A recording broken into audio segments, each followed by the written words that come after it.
$299 a month just to skip a queue in GTA. That's what Fanum charges his fans, just to play on his roleplay server. But here's the twist that makes this whole thing even more predatory than it appears.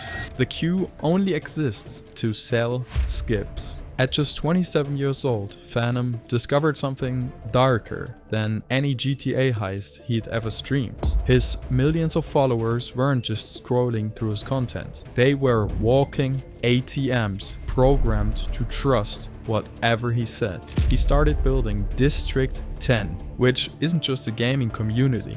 It's a digital casino disguised as a game. The numbers behind this operation are absolutely disgusting. The psychology behind it all is genuinely sickening. And somehow, every single part of this exploitation machine is completely legal. What you're about to see will change your look on one of your favorite streamers forever.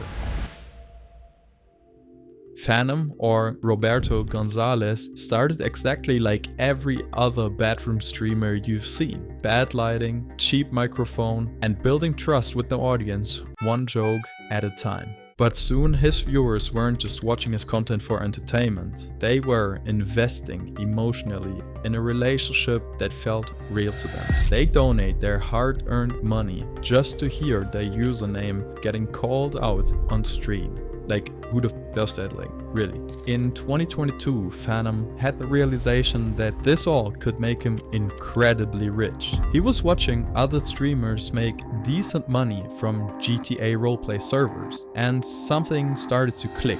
For context, if you're not familiar with this world, roleplay servers let players become characters in elaborate storylines that can last for months or even years. Most servers charge between 20 and 50 bucks a month for supporter perks like custom cars and priority support. But Fanum looked at those $20 price tags and saw something completely different. Why the hell am I charging $20 when my fans would pay hundreds? If they were willing to hear their name read out for $5, imagine what they would do just to play with them.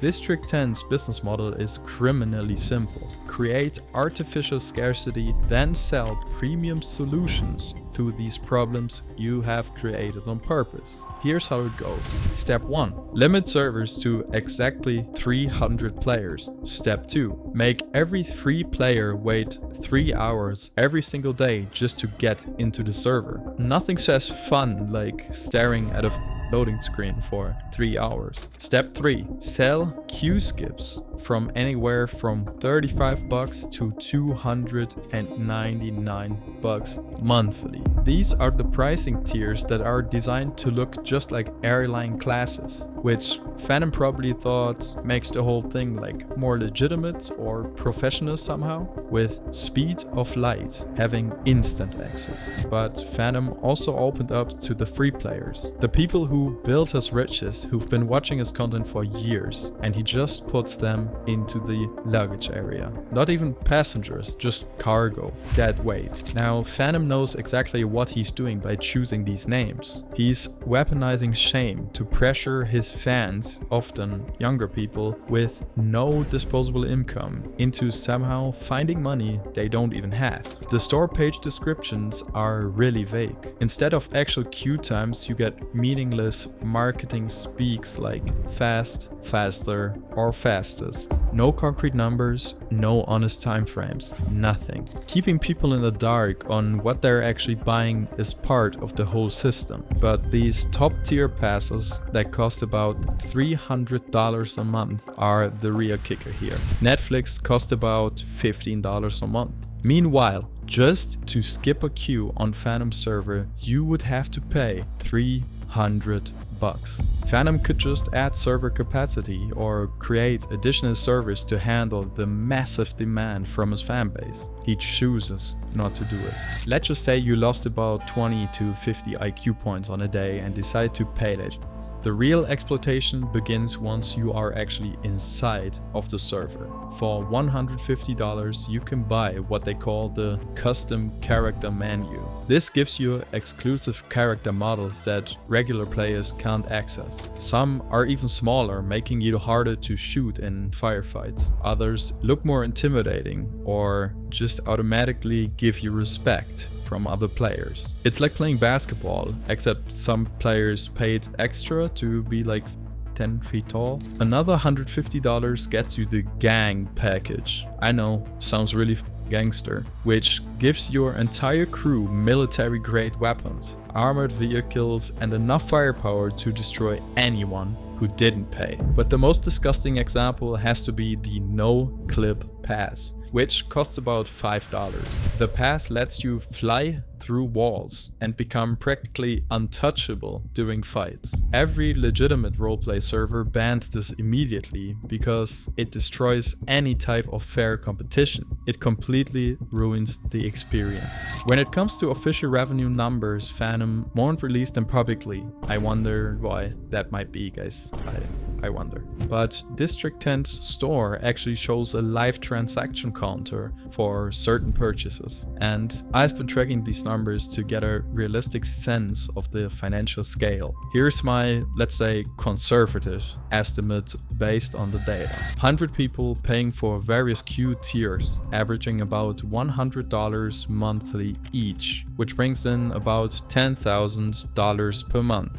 50 one-time purchases monthly, averaging $75 each for cosmetics and advantages, which adds another $3,750. Various cosmetic packages and character upgrades bring in another $5,000 to $10,000 a month. So just taking these conservative numbers, Fanum should be making about $20,000 to $25,000 every month.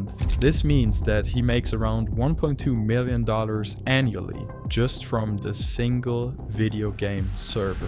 District 10's pricing structure is literally 15 times higher than what's considered normal for a GTA server. But those prices were just the beginning of how deep this rabbit hole goes. In 2020, leaked footage revealed District 10's gold tier package, which costs you about $200 a month for access to adult content and controversial character options, which let you play as a minor? Yeah, as a minor, I guess. Minors and adult content exist in the same space here, boys. So, yeah. Anyways, then in 2024, something called wipegate completely destroyed the trust of hundreds of players and revealed how bad the system really is. Whenever District 10 updates or resets the server, players lose absolutely everything they've purchased. All their cars, all their weapons, all their minors with sexual traits. Think about this for a second. You could be spending thousands of dollars every month to access the server and gain some weird advantage running through walls. And boom, the server resets, you have nothing. His young fan base, which many of them are teenagers with limited income, just treat these servers as a chance to buy his friendship and his connection. The entire system is specifically designed to extract money from people who just want to connect with their favorite streamer. How is he able to just pull it off? Is this even legal? There's no law prohibiting anyone from using these in-game servers to collect money. Just like I told you in my T-Grizzly video, it's coming up more and more, and at the end of the day, Fanum has made his choice. He chose exploitation over integrity.